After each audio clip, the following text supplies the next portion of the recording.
IPL లో Sunrisers Hyderabad pacer Harshal Patel అరుదైన రికార్డును సాధించాడు. ఈ మెగా లీగ్ లో బంతుల పరంగా అత్యంత వేగంగా 150 వికెట్లు పడగొట్టిన బౌలర్ గా చరిత్ర సృష్టించాడు. లక్నో సూపర్ జైంట్స్ తో జరిగిన మ్యాచ్ లో హర్షల్ పటేల్ ఈ ఫీట్ ను సాధించాడు. ఏడెన్ మార్క్రమ్ ను అవుట్ చేసి తన ఖాతాలో 150వ ఐపీఎల్ వికెట్ ను వేసుకున్నాడు. బంతుల పరంగా అతి తక్కువ బంతులు వేసి 150 వికెట్లు తీసిన బౌలర్ గా హర్షల్ పటేల్ ఉన్నాడు. ఈ జాబితాలో టాప్ 5 బౌలర్లలో 4 పేసర్లు ఉన్నారు. ఈ లిస్ట్ లో ఉన్న ఏకైక స్పిన్నర్ యుజ్వేంద్ర చాహల్ ఒక్కడే. హర్షల్ పటేల్ 2381 బంతుల్లో 150 వికెట్ల మైలురాయిని చేరుకున్నాడు.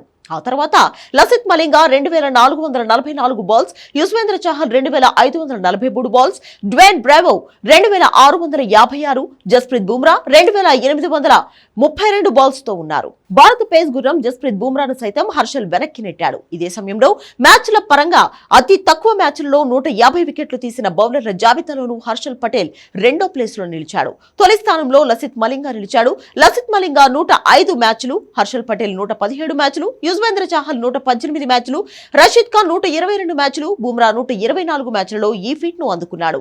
ఇక ఐపీఎల్ లో అత్యధిక వికెట్లు తీసిన బౌలర్ల జాబితాలోనూ హర్షల్ పటేల్ 12వ స్థానానికి చేరుకున్నాడు. ఈ జాబితాలో టాప్ 5 లో యుజ్వేంద్ర చాహల్ 219 వికెట్లతో మొదటి స్థానంలో ఉన్నాడు. భువనేశ్వర్ కుమార్ 193, పీయూష్ చావ్లా 192, సునీల్ నారాయణ్ 190, రవిచంద్రన్ అశ్విన్ 185 వికెట్లతో తర్వాతి స్థానాల్లో కొనసాగుతున్నారు.